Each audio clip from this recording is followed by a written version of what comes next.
মাঝে মাঝে এখান থেকে আমাদেরকে বলা হয় এইভাবে চলবেন, ওইভাবে চলবেন, না চললে এই হবে।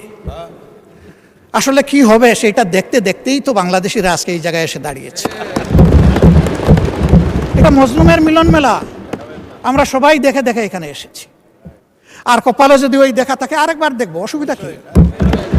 জনগণের জন্য কাজ করতে গিয়ে একবার কেন, শতবার দেখবো, তাতে অসুবিধা কি? এতেও কোনো অসুবিধা নাই। হ্যাঁ, আমি সর্বশেষ উদাহরণ দেব। যখন কেউ ক্ষমতায় থাকে তখন ওই রকমই কথাবার্তা সুন্দর করে বলে, গলার আওয়াজ বেড়ে যায়, চেহারার ভাবমূর্তি অন্যরকম হয়ে যায়। আমরা এখানে এসেছি 20 কোটি মানুষের জন্য কথা বলতে। আমরা প্রথম দিনই বলেছি সকল ভালো কাজের সহযোগিতা, আর যখনই ভুল দেখব তখনই আমরা কিন্তু প্রতিবাদ করব, আমরা চুপ করে বসে থাকব না।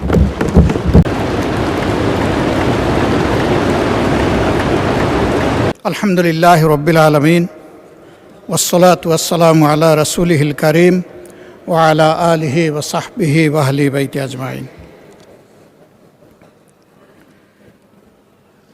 12 মার্চ শুরু হওয়া সংসদ অধিবেশন, এটি একটি ঐতিহাসিক অধিবেশন। আমি আরেকবার আপনাকে এই অধিবেশনের প্রাণ সত্তা, এই অধিবেশনের চেয়ার এবং স্পিকার হিসাবে অত্যন্ত সফলভাবে দায়িত্ব পালনের জন্য আমি অন্তরের অন্তঃস্থল থেকে অভিনন্দন জানাচ্ছি।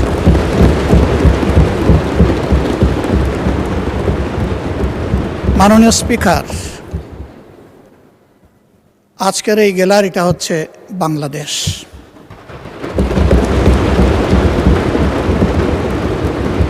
এই গ্যালারির দিকে তাকিয়ে আছে বাংলাদেশ। এই গ্যালারির দিকে শুধু বাংলাদেশে অবস্থানরত বাংলাদেশিরা নয়, সারা বিশ্বে ছড়িয়ে ছিটকে থাকা যত বাংলাদেশি আছে তারা সবাই আজ তাকিয়ে আছে। তারা এটাকে তাদের একটা প্রত্যাশার ঠিকানা হিসাবে দেখতে চায়। দীর্ঘ সময় ধরে চলমান এই অধিবেশন নিশ্চয়ই আমরা সবাই বিপুল প্রত্যাশা নিয়ে এবং দায়িত্ববোধ নিয়ে এখানে আমরা অংশগ্রহণ করেছি। আমি, সরকারি দল, বিরোধী দল, এই দীর্ঘ সময় ধৈর্য ধরে আগ্রহ ভরে অধিবেশনকে সফল করার জন্যে আমি অভিনন্দন জানাই এবং সেই সাথে অত্যন্ত খোলামেলাভাবে সবাই সবার মত ব্যক্ত করার ন্যূনতম সুযোগ পেয়েছেন, এই জন্য আমি আল্লাহ তাআলার শুকরিয়া আদায় করি। মাননীয় স্পিকার,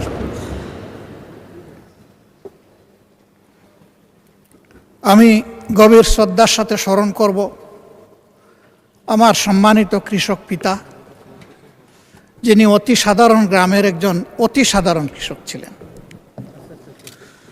আমি সোনার চামচ এবং রূপার কাঠি হাতে নিয়ে জন্ম নেইনি।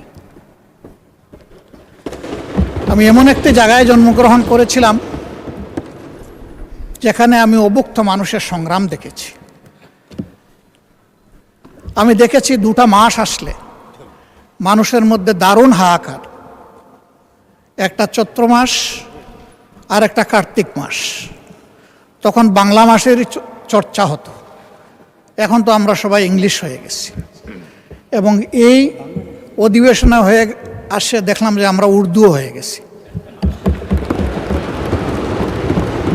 অধিবেশনের সুবাদে বিশেষ করে সরকারি দলের বন্ধুদের কাছ থেকে বুঝে না বুঝে উর্দু শুনে কিছুটা হলেও শেখার চেষ্টা করেছি, ধন্যবাদ তাদেরকে। মাননীয় স্পিকার, এই 2টা সময় মানুষ অগ্রিম তাদের শ্রম বিক্রি করে দিত। পেটের ক্ষুধায় ধান কাটার মৌসুমে একজন মানুষ যদি তখন 12 টাকা বেতনে কাজ করত, তাহলে অগ্রিম হিসাবে 5 টাকা বেতনেই পেটের ক্ষুধার কারণে তার শ্রম বিক্রি করে দিত। আলহামদুলিল্লাহ, বাংলাদেশ হাঁটি হাঁটি পা পা করে আজকে সেই অবস্থা থেকে উত্তরণ হয়েছে। তবে এটা ঠিক, আমাদের দেশ পরিচালনার দায়িত্ব যাদের উপর ছিল তারা যদি সততা, দক্ষতা এবং দায়িত্বশীলতার সাথে দেশ পরিচালনা করতেন, তাহলে 54 বৎসর অতীতে ফেলে আসা এই দেশটা আরো বহুদূর এগিয়ে যেত। এই জন্য ক্ষমতায় যখন কেউ থাকেন তখন তিনি অনেকটা ফিরিস্তার মতো অভিনয় করেন। অন্যদের শুধু দোষ দেখেন, দুর্নীতি দেখেন, অতীতের সব দুর্নীতি দেখেন। ওই মনে পড়ে গেল একজন মেহমানের কথা, উনি খাইতে বসেছেন, তো উনি হাত দেন না, অনেকক্ষণ বসে আছে। যিনি আতিথেয়তা করবেন তিনি এসে বললেন যে আপনি যে হাত দিচ্ছেন না। বলে কিসে হাত দিব, কয়েকটা ভাত দিয়ে রেখেছ, সাথে আর কিছু লাগবে না? কয়ে যে আপনি না একটু আগে এখানে এসে বললেন হেই ধুত। তা আমি এসে জিজ্ঞেস করলাম যে কারে আপনি ধমক দিলেন? কয় না, ওই দিকে একটা পবিত্র ঘরে একটা কুকুর ঢুকতে লাগছিল, এখান থেকে 4000 মাইল দূরে, আমি একটু এখান থেকে তাড়িয়ে দিলাম। বলল বাহ, আপনি 4000 মাইল দূরের কুকুর দেখলেন, কিন্তু ভাতের নিচের আপনি রুশটা দেখতে পারলেন না।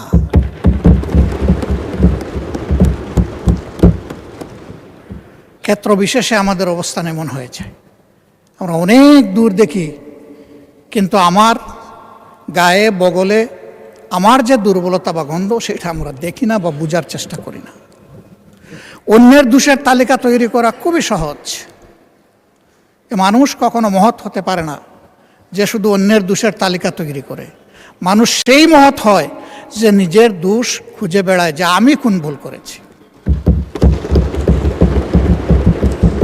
যখন মানুষটি নিজের ভুলের দিকে তাকায় তখনই তার সংশোধনের রাস্তাটা খোলা হয়ে যায়। আর অন্যের ভুল যখন খুঁজতে থাকে তখন তার কিন্তু আর ওই ভুল থেকে, নিজের ভুল থেকে ফিরে আসার রাস্তা বন্ধ হয়ে যায়। আমি এখানে এসে মাঝে মাঝে কনফিউশনে পড়ে যাই, আমি কি মহান জাতীয় সংসদে বসে আছি, নাকি আমি জেগে জেগে ঘুমাচ্ছি, আমি কি স্বপ্ন দেখছি, নাকি আমি বাস্তবেই ইতিহাস শিকার কোনো বিশ্ববিদ্যালয়ের ছাত্র হয়ে এখানে বসেছি। আমাদের 12 তারিখ থেকে শুরু করে আজকে 30 এপ্রিল পর্যন্ত চলে আসা বক্তৃতার আমি যদি ভুল না করি তাহলে 80 ছিল ইতিহাস চর্চা। ইতিহাস চর্চা কোনো দোষের কাজ নয়, চলতে হলে জানতে হবে এবং অতীতকে ধারণ করে চলতে হবে, আবার অতীতের ভুল থেকেও শিক্ষা নিতে হবে। এটি হচ্ছে ইতিহাসের চাহিদা। কেন মানুষ আমাদেরকে এখানে নির্বাচিত করে পাঠিয়েছে? আমরা যখন এই নেতৃবৃন্দ সারা দেশ ঘুরেছি তখন শিশু থেকে বৃদ্ধ, নারী পুরুষ, শ্রমিক মজুর, মেহনতি জনতা, পেশাজীবী, ছাত্র শিক্ষক সবার সাথে আমাদের ইন্টারেকশন হয়েছে। একটা শিশু যখন আমাদের দিকে তাকায় থাকতো মনে হতো এই অবুঝ শিশুটি না বলা একটা জিজ্ঞাসা আমাদের দিকে ছুড়ে দিচ্ছে, আমি তো এই দেশের নাগরিক, আমি শিশু, আমাকে প্রোটেকশন দিন। আমি ঘর থেকে নিরাপদে বের হতে চাই, আবার আমি স্কুল থেকে নিরাপদে ঘরে ফিরতে চাই, আমি কি সেই প্রোটেকশন পাব? এই শিশুটির না বলা ভাষা হয়তোবা এমন ছিল যে অন্য দেশের শিশুদের মতো আমিও কি আমার মেধা বিকাশের পরিচর্যা এবং সহযোগিতা এখানে পরিপূর্ণভাবে পাব? হয়তো সেই শিশুটি অবলা ভাষার মধ্যে এমনটাও ছিল যে আমি কি একদিন বড় হয়ে মানুষের মতো মানুষ হয়ে রাষ্ট্রের সঠিক জায়গায় যে আমার মেধার সার্ভিসটা আমি দিতে পারব। একজন শ্রমিকের কাছে যখন গিয়েছি তখন ঘাম জড়ানো শ্রমিক, সে বলেছে আমি তো আমার শ্রমের ন্যায্য মজুরি তো পাই না, মর্যাদা পাওয়া তো কল্পনার বিষয়, স্বপ্নের বিষয়, আমি কি আমার মজুরি এবং মর্যাদাটা পাব? ছাত্রদের কাছে যখন গিয়েছি তাদের জিজ্ঞাসা ছিল অস্ত্রের ঝনঝনানি মুক্ত আমরা কি একটি পবিত্র শিক্ষাঙ্গন পাব, যেখানে শিক্ষকদেরকে পিতার মতো পাব, সহপাঠীকে ভাই এবং বোনের মতো পাব? এমন একটা শিক্ষাঙ্গন কি আমরা পাব? এ ছিল তাদের জিজ্ঞাসা। চা শ্রমিকদের কাছে যখন গিয়েছি, তাদের চাহনি, তাদের ভাষা ছিল, আমরা কি একটু মানবিক মর্যাদা পাব? এই সমাজ তো আমাদেরকে ন্যূনতম মানবিক মর্যাদাটাও দিচ্ছে না। একজন জেলের কাছে আমরা যখন গিয়েছি, তার জিজ্ঞাসা ছিল, জাল যার জ্বলা তার, এ তো শুধু স্লোগান, এটা তো আমাদের কপালে জুটে না, বরঞ্চ বেনিয়ারা আমাদের নামে এগুলা লুট করে নিয়ে যায়। আমি কি সেই জেলের অধিকার পাব? আমাকে সেটি দেয়া হবে? কৃষক ভাইটির কাছে যখন গিয়েছি, তখন বলেছে, আমাদের তো হাঁসফাঁস অবস্থা। আমি যখন জমিতে ফসল ফলাতে যাই, তখন এই ফসল কোনো সময় ঘরে তুলতে পারি না, প্রাকৃতিক বিভিন্ন বন্যা, খরা, দুর্যোগের কারণে। আর সৌভাগ্যক্রমে যদি ঘরে উঠাই, তাহলে আমার প্রোডাকশন কস্টটাও আমি আমার পকেটে ফিরে আনতে পারি না। কেন পারি না? এই কারণে পারি না, কৃষি উপকরণ যেগুলো আছে, বীজ আছে, সার আছে, কীটনাশক আছে, সেচের পানি আছে, এইগুলার খরচ আমাদের প্রাপ্তির চাইতে অনেক বেশি। সারের যে দাম লেখা আছে, তার চাইতে দ্বিগুণ দেড়গুণ দামে আমাকে কিনতে হয়। এখানেও বেনিয়াদের দৌরাত্ম্য। আবার আমি যখন ফসল ফলালাম, আমার ফলানো ফসলটা আমি তার কাছে যদি 10 টাকা কেজি দরে বিক্রি করি, রাজধানীতে গিয়ে সেটা 40 টাকা কেজি দরে বিক্রি হয়। এখানে মধ্যস্বত্বভোগীদের লুটেরা। এই যন্ত্রণা থেকে আমরা কি মুক্তি পাব? আমি যখন ফসল ফলালাম, ফল উৎপাদন করলাম, তখন পর্যাপ্ত রক্ষণাগর না থাকার কারণে আমি তো তাড়াহুড়া করে এই ফসলগুলা বিক্রি করে দিতে বাধ্য হই। আমি কি সরকার থেকে এইটুকু সাপোর্ট আশা করতে পারি? তিস্তা পারে যখন গিয়েছি, সে এলাকার 2 কোটি 2.5 কোটি মানুষের মধ্যে যাদের সাথে দেখা হয়েছে, আমরা এখানে যারা বসে আছি, মাশাল্লাহ, আমাদের চেহারা, গালগুল সবই সুন্দর, নুরানি, কিন্তু ওই জায়গার মানুষগুলোর দিকে তাকানো যায় না। তাদের হাড়ের ভিতরে চামড়া ঢুকে গেছে। জীবনের ঘানি টানতে টানতে তারা হয়রান হয়ে গিয়েছে। পুরো নদীটা একটা মরুভূমিতে পরিণত হয়েছে। ভরাট হয়ে যাওয়ার কারণে পাশের প্রতিবেশী দেশ থেকে যখন বন্যা তেড়ে আসে, তখন নদীর ধারণ ক্ষমতা একেবারেই নির্জীব হয়ে যাওয়ার কারণে 2 কূল ভাসিয়ে আবার তাদেরকে পানিতে ডুবাইয়ে মারে। শীত মৌসুমে যখন সে ফসল ফলাবে, তখন তার চাহিদার পানি নাই। বর্ষায় যখন সে একটু আত্মরক্ষা করবে, তখন পানির তুড়ে ভেসে যায়। প্রতি বৎসর শত নয়, হাজার হাজার ঘরবাড়ি বিলীন হয়ে যায় নদী তটে। এভাবেই তাদের জীবন চলছে। আমি ধন্যবাদ জানাই আসাদুল হাবিব দুলু সাহেবকে, সম্মানিত সংসদ সদস্য তিনি এবং মন্ত্রী। তিনি একটি আন্দোলন গড়ে তুলেছিলেন, জাগো বাহে।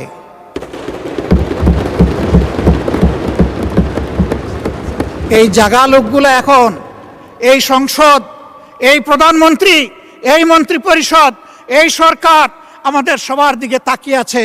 আমাদেরকে তো জাগিয়েছে তো ঠিকই, আমরা কিন্তু আমাদের দাবি এখন বাস্তবায়ন হচ্ছে দেখতে চাই। মাননীয় স্পিকার, তিস্তা মহাপরিকল্পনা বাস্তবায়নের গল্প শুনতে শুনতে মানুষগুলা ক্লান্ত। এখন আর গল্প শুনতে চায় না, এখন তারা পদক্ষেপ দেখতে চায়। আমরা নির্বাচনের সময় কথা দিয়েছিলাম, কে সরকারে আসবে না আসবে আল্লাহ তাআলা নির্ধারণ করবেন। আমরা যদি সে সুযোগ পাই, আমাদের প্রথম পদক্ষেপ হবে তিস্তা নদীতে প্রথম কুদালটা কূপ মেরে। আমরা এখান থেকে শুরু করব। সারা বাংলাদেশ কম বেশি ঘোরার সুযোগ হয়েছে। রিয়েলি তিস্তা পারের মানুষগুলার মতো এত দুর্ভাগ্যপীড়িত মানুষ আমি বাংলাদেশের কোথাও আর দেখিনি। অবশ্যই আমাকে তাদের কথা বলতে হবে। আমার কথা এখানে তিস্তা মহাপরিকল্পনা বাস্তবায়ন অতি সত্বর, বিশ্বাসযোগ্য, দৃশ্যমান ভূমিকা নেওয়া হচ্ছে, আমরা দেখতে চাই। কারো চোখ রাঙ্গানিকে আমরা পরোয়া করব না। 20 কোটি মানুষের আলহামদুলিল্লাহ আল্লাহ তাআলা 40 কোটি হাত দিয়েছে। প্রত্যেকটি হাত সরকারের পাশে দাঁড়াবে, সরকার যদি সাহস করে এই পদক্ষেপ নেয়। আমি দাঁড়াবো, সবার আগে আমি দাঁড়াবো ইনশাআল্লাহ। মাননীয় স্পিকার, আমাকে একটা আসনের লোকেরা নির্বাচিত করে এখানে পাঠিয়েছে। মাঝে মাঝে আমি হাঁটি ঘুরি দেখি আর মনে মনে ভাবি, এটা কি রাজধানীর ছিটমহল? ছোট্ট একটি এলাকা, মাত্র 2টি খাল, ময়লার ভাগাড়, অবৈধ দখলদারিত্ব, রাস্তাগুলা সরু, আবার সেই রাস্তার মাঝখানে লাইট পোস্ট। হ্যাঁ, অবশ্যই আমি বলবো 2 মাস 2.5 মাসের সরকারের জন্য সব কিছু একেবারে চকের পলকে সমাধান করা সম্ভব নয়। শুরু হোক। আমাকে লোকেরা বলে সংসদে আমাদের কথা বলবেন, আমি বলি যে বলবো ইনশাআল্লাহ। আমি সেই কথাগুলো এখন বলতে চাই। আবার আমি ফিরে আসবো আমাদের দায়িত্ব কর্তব্যে। কিন্তু আজকে আমি এখানে দাঁড়িয়ে কথা বলার সুযোগ পাচ্ছি ওই এলাকার মানুষগুলো তাদের ভালোবাসা, সমর্থন আর ভোট দিয়ে আমাকে এখানে পাঠিয়েছে বলে আমি এই জন্য তাদের প্রতি গভীর কৃতজ্ঞতা জানাই। একেবারেই 47কে আমি সম্মান করি, কারণ ওই সীমারেখাটাই বর্তমানে বাংলাদেশের সীমারেখা। বরঞ্চ কিছু কিছু ক্ষেত্রে আমরা আমাদের নদী রক্ষা করতে পারিনি বলে আমাদের কিছু জমি চলে গেছে প্রতিবেশী দেশের পেটের ভিতরে। আমরা বাড়াতে পারি, ওই যা ছিল তাই। ওই 1 খণ্ড জমি আমরা পেয়েছিলাম, এই জন্য 70 সালের নির্বাচন হয়েছিল। 94 ভাগ ভোট যেগুলা কাস্ট হয়েছিল তার মধ্যে 94 ভাগ পেয়েছিল আওয়ামী লীগ। তারা আসলে এত ভোট পেয়ে তারা আসলে নিজেদেরকে ধরে রাখতে পারে নাই। সম্ভবত তারা আবেগে সীমালঙ্ঘন করে ফেলেছিলেন। এত মানুষের ভোটের প্রতি তারা সম্মান দেখাননি। যে ভোটের সম্মান পাকিস্তানি সরকার না দেখার কারণে অনিবার্য হয়ে উঠল মুক্তিযুদ্ধ, তারাই সেই ভোটটাকে আবার গলা টিপে হত্যা করলেন। তারা বাকশাল কায়েম করলেন। আমাদের অনেক বন্ধু 72-এর সংবিধান সম্পর্কে তাদের হোল হার্টেড রেসপেক্ট তারা পে করেন, আমি পারি না এই জায়গায়।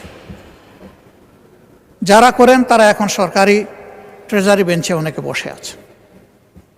আপনিও পারেন না, কারণ 72-এর সংবিধানটাকে পরিবর্তন করে দিয়ে গেছেন মরহুম প্রেসিডেন্ট শহীদ জিয়াউর রহমান।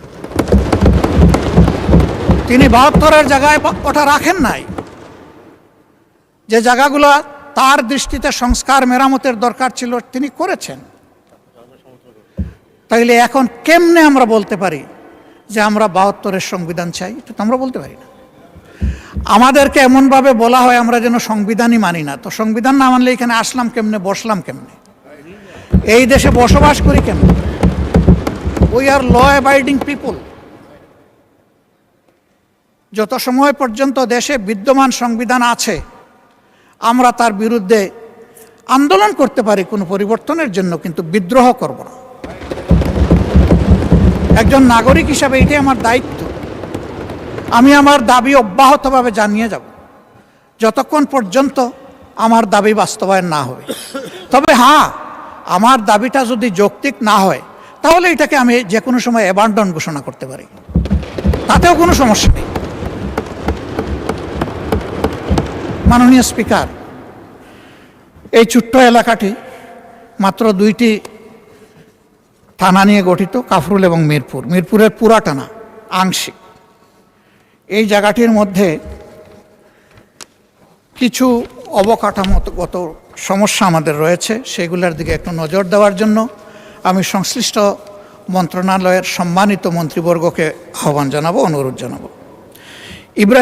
ইব্রাহিমপুর বাজার এলাকার যানজট নিরসনে মাস্টার প্ল্যান অনুযায়ী 100 ফুট রাস্তা বাস্তবায়ন এবং উত্তর কাফরুলের 350 মিটার দৈর্ঘ্য সরু রাস্তাটি প্রশস্তকরণ জরুরি। প্রথমটা একটা মাস্টার প্ল্যান আগে থেকে আছে, এখন এটা বাস্তবায়ন হওয়া দরকার। এই এলাকায় প্রায় যানজট লেগে থাকে, অসহনীয় যানজট। সেই জায়গাটার দিকে আমি দৃষ্টি আকর্ষণ করলাম। 4 নম্বর ওয়ার্ডের সরকারবাড়ি মোড় থেকে পলাশনগর এবং 13 নম্বর ওয়ার্ডের বড়বাগ থেকে পূর্ব মণিপুর পর্যন্ত অত্যন্ত জরাজীর্ণ রাস্তাগুলোর দ্রুত সংস্কার। বছরের পর বছর ভাঙ্গাচূড়া পড়ে আছে। এখানকার কন্ট্রাক্টর নাকি পালিয়ে গেছে, তো এখন কন্ট্রাক্টর আবার ফিরে এসে যতক্ষণ পর্যন্ত ওই ফ্যাসিস্টরা ধরা না দিবে ততক্ষণ পর্যন্ত কি মানুষগুলোকে এই যন্ত্রণা ভোগ করতে হবে? মাননীয় স্পিকার, এর তো একটা সমাধান হওয়া দরকার। এই জন্যে আমি মাননীয় স্থানীয় সরকার মন্ত্রণালয়ের সম্মানিত মন্ত্রীকে আমি অনুরোধ করব তিনি সদয় দৃষ্টি দিবেন। ইব্রাহিমপুর এবং উত্তর কাফরুলের রাস্তার মাঝখানে অবস্থিত বিদ্যুতের খুঁটিগুলো জরুরি ভিত্তিতে সরানো দরকার। এর মাঝে বহু অ্যাক্সিডেন্টও হয়েছে এগুলোকে কেন্দ্র করে। এবং রাস্তা এত সরু, তার মাঝখানে আবার ইলেকট্রিক লাইট পোস্ট, এটা একেবারেই সময়ের দাবি হয়ে দাঁড়িয়েছে। মিরপুর 10 থেকে আগারগা পর্যন্ত জলাবদ্ধতা দূর করতে এখানে বগালে খালের অবৈধ দখল উচ্ছেদ এবং গভীরতা বৃদ্ধি করা একান্ত প্রয়োজন। মণিপুর ও শেওড়াপাড়া এলাকার পুরাতন ও সরু সুয়ারেজ পাইপ পরিবর্তন করে বড় মাপের বা ব্যাসের পাইপ সেখানে স্থাপন করা অতি জরুরি। এখন বর্ষা হলে ওই 52 ইঞ্চি বর্ষার কোনো দরকার পড়ে না, বৃষ্টির দরকার পড়ে না। সামান্য বর্ষা হলেই সেখানে ফ্লাড শুরু হয়েছে। এই জন্য বলছিলাম যে এটা ছিটমহল কিনা আল্লাহই ভালো জানে। মাননীয় স্পিকার, বাউনিয়া বাঁধ এবং একটা শব্দ এখানে আছে, আমি না বলে পারছি না যেহেতু ওই নামেই এটা পরিচিত, বগারমার খাল। সেই খালের পর নির্মিত নিচু কালভার্টগুলো পানির স্বাভাবিক প্রবাহে বাধা দিচ্ছে। এইগুলো পুনর্নির্মাণ একান্ত প্রয়োজন। কতগুলো এলাকায় পানির জন্য এখন হাহাকার। গ্রামাঞ্চলে সুপেয় পানি পায় না, সেখানে হয়তো আর্সেনিকযুক্ত পানি, কিন্তু পানি পায়। আর এইখানে পানিই পাচ্ছে না। এইটা একটা ছোটোখাটো কারবালায় পরিণত হয়ে গেছে। আবার বিশেষ করে গত 1 মাস ধরে এই প্রবলেমটা খুব মারাত্মক আকার ধারণ করেছে। কী জন্যে আমি ঠিক জানি না। এই বিষয়ে ওয়াসার এমডির সাথে কথা হয়েছে, সংশ্লিষ্ট তাদের কথা হয়েছে, কিন্তু এখন পর্যন্ত তার কোনো সমাধান হয়নি। আমি লোকদের কাছে যাই, বলে কিচ্ছু দরকার নাই, আমাদেরকে বাঁচার জন্য 1 ফোঁটা পানি দেন। মাননীয় স্পিকার, আমি অত্যন্ত বিনয়ের সাথে অনুরোধ করব যে এই যে এলাকাগুলোয় পানির জন্য লোকেরা হাহাকার করছে, আমি এই নামগুলো অনেক দীর্ঘ, আমি এখানে পড়ে আপনার সময় নষ্ট করছি না, এগুলা সবাই জানে। আমি শুধু অনুরোধ করব যে এই পরিত্যক্ত এলাকাটাকে একটু শনাক্ত করে যেন তার প্রতি সঠিক মনোযোগ দেওয়া হয়। আইন শৃঙ্খলা এবং সামাজিক সুরক্ষার ক্ষেত্রে সব জায়গায় যে প্রবলেম, এখানেও সেই একই প্রবলেম, মদ, মাদকতা, কিশোর গ্যাং। এর সাথে সারা দেশের মতো এখানেই সীমাহীন, বলগাহীন, লাগামহীন চাঁদাবাজি। ফুটপাত দখল করে চাঁদা নিয়ে লোকদেরকে রাস্তার মধ্যে বসায় দেওয়া হয়েছে। এর বাইরেও যারা নিজ নিজ ব্যবসা প্রতিষ্ঠানে ব্যবসা করেন তাদেরকেও চাঁদা দিয়েই ব্যবসা করতে। 5 আগস্টের পর আমরা কি এমন একটা বাংলাদেশ চেয়েছি? মাননীয় স্পিকার, কে চাঁদাবাজ আমি এটা শুনতে চাই না। চাঁদাবাজ আমি হলেও আমারও হাতে হ্যান্ডকাপ পরানো হোক। চাঁদাবাজ কোনো দলের হতে পারে না, এরা দলের নাম ভাঙানো বর্ণচূড়া। এদেরকে শনাক্ত করে এই সংসদ থেকে আমরা শপথ নেই যে এই চাঁদাবাজদেরকে যে কোনো মূল্যে বাংলাদেশ থেকে নির্মূল করব ইনশাআল্লাহ।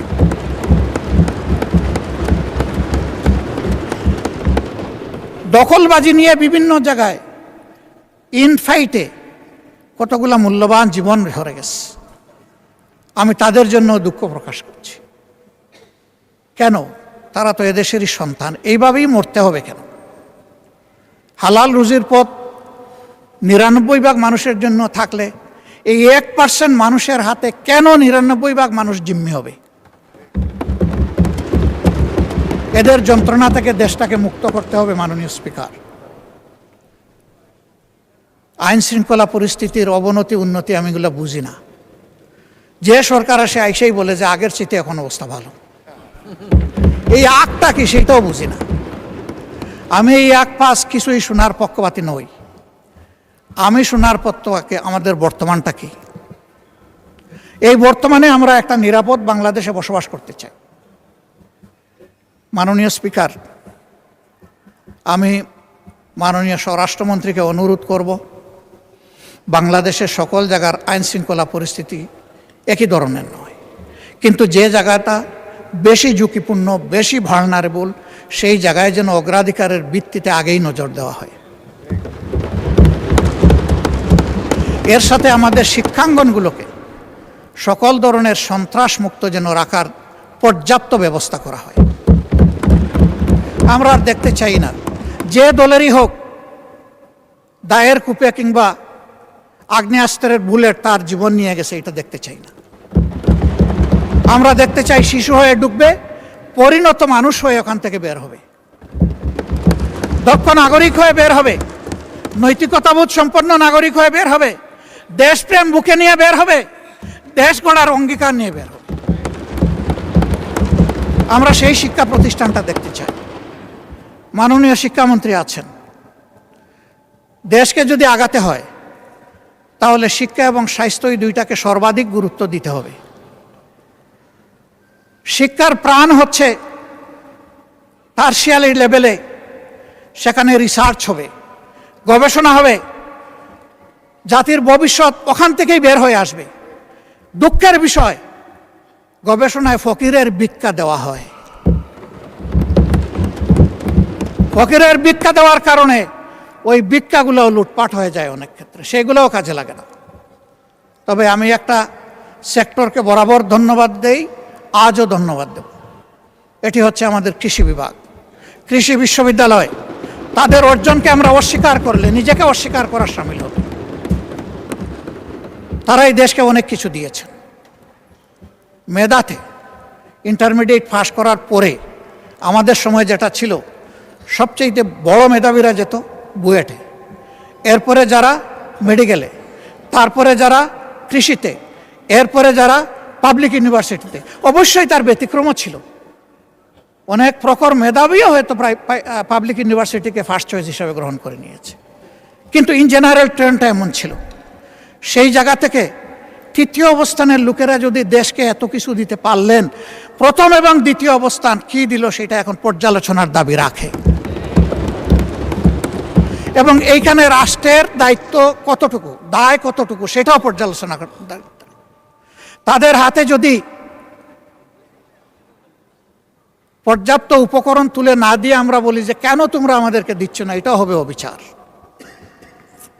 এই জন্য আমি দাবি করব, বাজেট অধিবেশন সন্নিকটে সর্বাধিক গুরুত্ব যেন শিক্ষা এবং স্বাস্থ্যে দেওয়া হয়।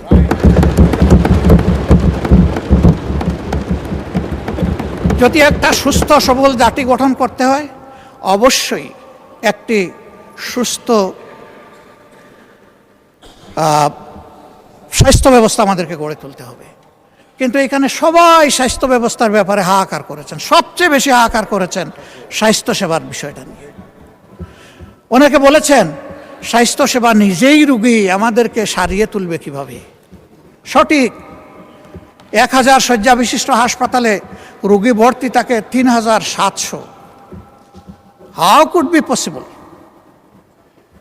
আবার এখন অন্য সমস্যাও দেখছি। এই ফ্যাসিস্ট আমলে যোগ্য দক্ষ ডাক্তারদেরকে বহু দূরে বদলি করা হয়েছে, যেখানে তাদের মেধারও কোনো মূল্যায়ন করা হয়, এবং সেখানে এটাকে কাজে লাগানোরও কোনো সুযোগ ছিল না। আবার অনেককে ওএসডি করা হয়েছে। আমাদের সম্মানিত মন্ত্রী, তার ছোট ভাই, সেও একজন ডাক্তার, আমাকে একদিন আক্ষেপের সুরে বলেছিল, শফিক ভাই, আগামীতে যদি আমাদের সরকার গঠিত হয়, একটা গাল দিয়ে বলেছিল, গাল অবশ্য সভ্য ভাষার গাল, যে আমাদেরকে অমুক জায়গায় তমুক জায়গায় দিয়েছে, ওদেরকে আমরা বাংলাদেশের সীমানার ভিতরে না রেখে ওদেরকে আমরা ট্রান্সফার করব তালপট্টিতে। আমি বলেছিলাম, হোয়াটস ডিফারেন্স?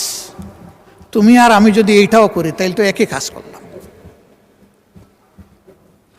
মাননীয় স্পিকার, কিছু কিছু কাজ দুঃখজনকভাবে এখন এরকমই শুরু হয়ে গেছে।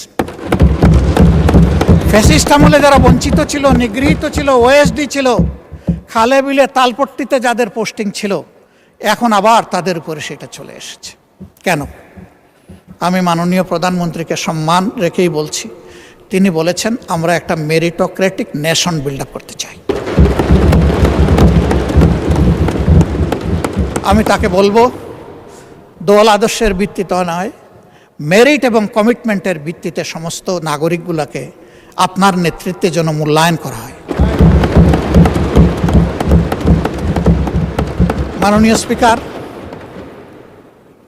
জ্বালানি সংকট সমস্যা যাই বলি এসেছিল, সবাই কষ্ট পেয়েছেন, এখানেও যারা তারাও কষ্ট পেয়েছেন, তবে আমাদের চাইতে সাধারণ নাগরিকরা অনেক বেশি কষ্ট ভোগ করেছেন। আমরা এই বিষয়ে একটা অর্থবহ আলোচনা করেছি। এই সুযোগ দেওয়ার জন্য আপনাকে ধন্যবাদ জানাই। এই আলোচনার পরে যখন কমিটি হলো, সম্মানিত চিফ হুইপ বলেছেন, এই কমিটি হওয়ার পরে আমরা দেখি যে রাস্তার সেই কষ্ট দূর হয়ে গেছে অনেকটাই। কেন মাননীয় স্পিকার? দেশবাসী বিশ্বাস করতে শুরু করেছে যে একই বিষয়কে সরকারি দল এবং বিরোধী দল সিরিয়াসলি নিয়েছে, তারা এটা অ্যাড্রেস করবে, আমাদের সমস্যার সমাধান হবে। এই আস্থার জায়গাটা ফিরে আসার কারণ সমাধানের পথও খুলে গেছে। আমরা দোয়া করি যে এই যুদ্ধ এখনো অব্যাহত রয়েছে, তার পরিসমাপ্তি হোক। এই যুদ্ধ গোটা বিশ্বকে নাড়িয়ে দিয়েছে। আমরা আগেই বলেছি এই সংকট এই সরকারের তৈরি নয়, এইটা global issue, global problem, crisis. আমরা এই জায়গায় দেখতে পাচ্ছি যে আমাদের পররাষ্ট্রনীতিতে আমরা অতীতের যে নিয়ম ছিল, শহীদ প্রেসিডেন্ট জিয়াউর রহমান কারো মুখের দিকে তাকাইয়া তার পররাষ্ট্রনীতি পরিচালনা করেন না, তিনি দেশবাসীর মুখের দিকে তাকিয়ে করেছিলেন। এখন এই জায়গা থেকে আমরা কেন সেই আওয়াজটা একইভাবে দিতে পারলাম না? আমাদের একটি বন্ধু রাষ্ট্র কেন আক্ষেপ করে বলে যে আমাদের চরম কষ্টের সময়ে আমরা বাংলাদেশকে পাশে পেলাম না? কেন এই কথা বল? Will be in a justified runner, আমাদের রেস হবে জাস্টিফিকেশনের উপর।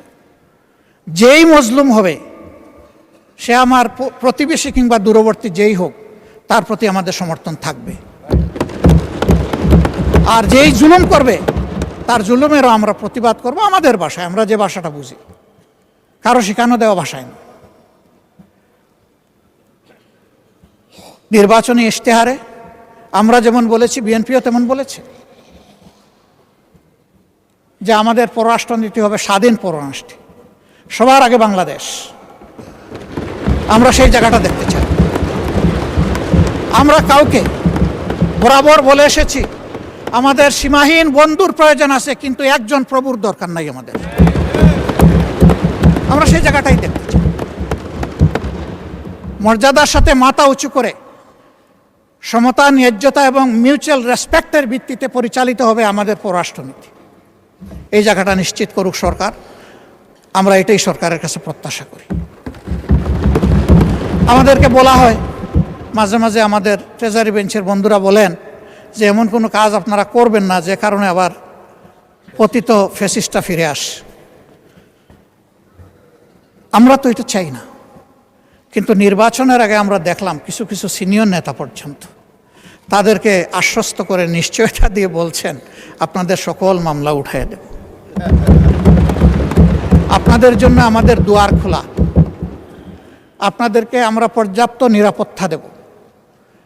আমরা জানি না এখনো তাদের সেই সম্পর্ক বিদ্যমান আছে কিনা। আমাদের কথা একদম পরিষ্কার, ফ্যাসিস্ট আমলে যতগুলো অপরাধ সংগঠিত হয়েছে, যতগুলো খুন হয়েছে, গুম হয়েছে, যত জায়গায় মানবতা লঙ্ঘিত হয়েছে, দর্শন হয়েছে, এই প্রত্যেকটি অপরাধের বিচার করতে হবে এবং সেই বিচার উসমান হাদি পর্যন্ত আসতে হবে। মাননীয় স্পিকার, কিন্তু বিচারের দিকে তাকিয়ে আমরা কিছুই বুঝতে পারছি না। বিচারের অঙ্গনে কি সবুজ পতাকা উঠছে না লাল পতাকা উঠছে না কালো পতাকা উঠছে, বুঝতে পারছি না। আমরা একটা সবুজ পতাকা দেখতে চাই। ওখান থেকে বলা হবে জাতিকে আমরা হতাশ করব না, জাতির প্রত্যাশার আলোকে মজলুমের পাওনা তার কাছে পৌঁছে দেব। না হলে শহীদরা, শহীদদের আত্মা, তাদের আপনজন, গুমের শিকার লোকগুলো তাদের আপনজন, দর্শনের শিকার হয়ে যে মা কেঁদেছে, যার চোখের পানিতে হয়তো একটা নালা নদী তৈরি হয়ে গেছে, তাদের আত্মা আমাদেরকে অভিশাপ দেবে। এই অভিশাপের ভার এই পার্লামেন্টের বহন করা ঠিক হবে না। মাননীয় বিরোধী দলের নেতা, আর কতক্ষণ সময় লাগবে আপনি আপনার? যতক্ষণ দিবেন। না, আপনার আর কতক্ষণ লাগবে? আপনি সারা রাত দিলে আমি রাজি আছি, 2.5 ঘন্টা দিলে রাজি আছি, 4 ঘন্টা দিলেও রাজি আছি। এটা আমার পাওনা। আপনি বলবেন সবাই পাইছে আধা ঘন্টা 20 মিনিট, আপনি একটা যৌক্তিক সময় নিন। আমি একটা যুক্তি দিয়ে যৌক্তিক সময় নিচ্ছি। যখন কার্য উপদেষ্টা কমিটির বৈঠকে 42 ঘন্টা সময় নির্ধারণ করা হয়েছিল এটার জন্য, তখন আমি বলেছিলাম যে এটা 50 ঘন্টা করেন। এইটা নিয়ে আমাকে 2বার খুঁটা দিয়েছেন আমার সম্মানিত একজন সংসদ সদস্য এবং তার সূত্র ধরে আরও কয়েকজন। খুঁটাটাই যখন খাইলাম মাননীয় স্পিকার, তখন পুরা সময়টা কি আমার পাওনা নয়? কথা চান, সেই দিক থেকে আপনি বিবেচনা করেছেন, আপনাকে ধন্যবাদ মাননীয় স্পিকার। তা আমি এত চাইবো না, 4 ঘন্টাও চাইবো না, কমপক্ষে 2.5 ঘন্টাও চাইবো না। আমি শেষ করে দিচ্ছি, আমি সেই দিকে আগাচ্ছি। আমার বক্তব্যে যদি কোনো ধৈর্যচ্যুতি ঘটে আমি মাপ চেয়ে নিচ্ছি। মাননীয় স্পিকার, এই বাংলাদেশটাকে আমরা সবাই বলি যে আসেন ঐক্যবদ্ধভাবে এগিয়েছে। তো ঐক্যবদ্ধভাবে এগিয়ে যেতে হলে আসলে মানসিকতায় আমাদের সবার পরিবর্তন আনতে হবে। পরিবর্তন বক্তব্যে নয়, পরিবর্তন আনতে হবে মানসিকতায়। সেটা কি? সেটা আর কিছু নয়, let us agree to disagree. আমার অপিনিয়ন আমি দেব, আপনার অপিনিয়ন আপনি দেবেন, আমারটা আপনি শ্রদ্ধাভরে শুনবেন, আপনারটা আমি শ্রদ্ধাভরে শুনব। এরপরে যা যৌক্তিক তা নিয়ে আমরা সামনে এগিয়ে যাব। আমরা যদি এতই ক্ষিপ্তা বিরোধী দল হতাম, তাহলে মাননীয় প্রধানমন্ত্রীর এই প্রস্তাবে আমরা সাড়া দিতাম না। আমরা তো বিরোধী দলকে ভালোবাসি না, আমরা তো এখানে বিরোধী দলকে প্রতিনিধিত্ব করতে আসি নাই। আমরা এখানে এসেছি 20 কোটি মানুষের জন্য কথা বলতে। আমরা প্রথম দিনই বলেছি সকল ভালো কাজের সহযোগিতা, আর যখনই ভুল দেখব তখনই আমরা কিন্তু প্রতিবাদ করব, আমরা চুপ করে বসে থাকব না। মাঝে মাঝে এখান থেকে আমাদেরকে বলা হয় এইভাবে চলবেন, ওইভাবে চলবেন, না চললে এই হবে। আসলে কি হবে সেইটা দেখতে দেখতেই তো বাংলাদেশিরা আজকে এই জায়গায় এসে দাঁড়িয়েছে। এটা মজলুমের মিলন মেলা, আমরা সবাই দেখে দেখে এখানে এসেছি। আর কপালে যদি ওই দেখা থাকে আরেকবার দেখবো, অসুবিধা কি? জনগণের জন্য কাজ করতে গিয়ে একবার কেন 100বার দেখবো, তাতে অসুবিধা কি? এতেও কোনো অসুবিধা নাই। হ্যাঁ, আমি সর্বশেষ উদাহরণ দেব। যখন কেউ ক্ষমতায় থাকে তখন ওই রকমই কথাবার্তা সুন্দর করে বলে, গলার আওয়াজ বেড়ে যায়, চেহারার ভাবমূর্তি অন্যরকম হয়ে যায়। এই যে আমাদের জুলাই যোদ্ধারা যারা নেতৃত্ব দিচ্ছিল, আমাদের তরুণ যুব সমাজ, তাদেরকেও তো ডিবিটে নিয়ে অনেক কিছু করা হয়েছে, কাণ্ডকার। তাদের সেই দিনের করুণ আহাজারি আর্তনাদ জাতি দেখেছে, বিশ্ব দেখেছে। কিন্তু তাই দিয়ে কি আন্দোলন দমানো গেছে? তাই বলে কি এদেরকে দমানো গেছে? এটা হয় না। চাবুক পিঠে দিতে পারবেন, কিন্তু চাবুক আপনি হৃদয়ের উপরে দিতে পারবেন না। কাজেই আমাদের ভাষা যদি হয় পরস্পরকে শ্রদ্ধা করে, পরস্পরকে মেনে নিয়ে সম্মান করে, ইনশাআল্লাহ নতুন বাংলাদেশ দেখবে। এখানে মাঝে মধ্যে আমি ধারণা করি যে কিছু শিক্ষা প্রতিষ্ঠানের শিক্ষার্থীরা এসে এখানে বসেন, তারা অবজার্ভ করেন। উই ডু স্যালিউট এই উদ্যোগ নেওয়ার জন্য। ওরা যেন এখানে এসে আমাদের দ্বারা অনুপ্রাণিত হয়। ইয়েস, আমরা আমাদের অ্যানসিস্টরদের সত্যিকারের অ্যানসিস্টর হিসাবে পেয়েছি। আমরা গর্বিত সাকসেসর হতে চাই তাদের। আমাদের সব কিছু দেখে যেন তাদের মধ্যে সেই উদ্দীপনাটা আসে। ইতিহাসের বিশাল কুপাকুপির পরে কোনো সম্মানিত সদস্য একেবারে শেষে এসে বলেন যে এগুলা বাদ দিয়ে আসেন, আমরা ঐক্যবদ্ধভাবে এগিয়ে যাই। তা আগে দাগ উড়ালগুলা ফেলে দেন, ওই কুপাকুপিগুলো আমরা বাদ দেই, সেটা আমিই দেই আর ওখান থেকেই দেওয়া হোক। ওগুলা ফেলে দিয়ে যখন ঐক্যের ডাক দেওয়া হবে, সেই ডাকটা তখন হবে কার্যকর ডাক। মাননীয় স্পিকার, আমি বুঝতে পারছি আমার সময় সংকেত বেজে উঠেছে, আমি আর বেশি সময় নেব না। আমি 1 মিনিট কথা বলে বিদায় নিচ্ছি। কি ভাই এটা? জি জি না, সেটা তো ভিন্ন ব্যাপার। আমার বক্তব্য আমি শেষ করছি।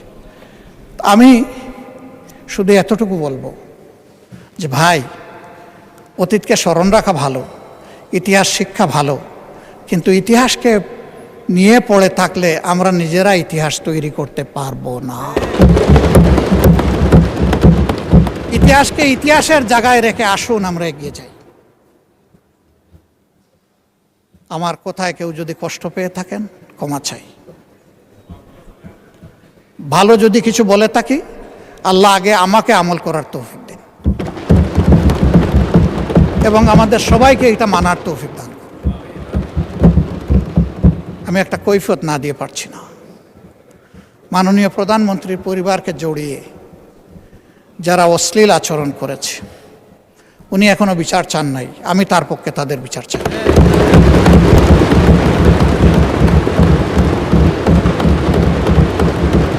ওনার মেয়ে, আল্লাহ তাআলা আমাকেও 2টা মেয়ে সন্তান দান করেছেন, আমার মেয়ে। ওনার মেয়ের সম্মান মানে আমার মেয়েরও সম্মান, মানে আমাদের মেয়েরও সম্মান।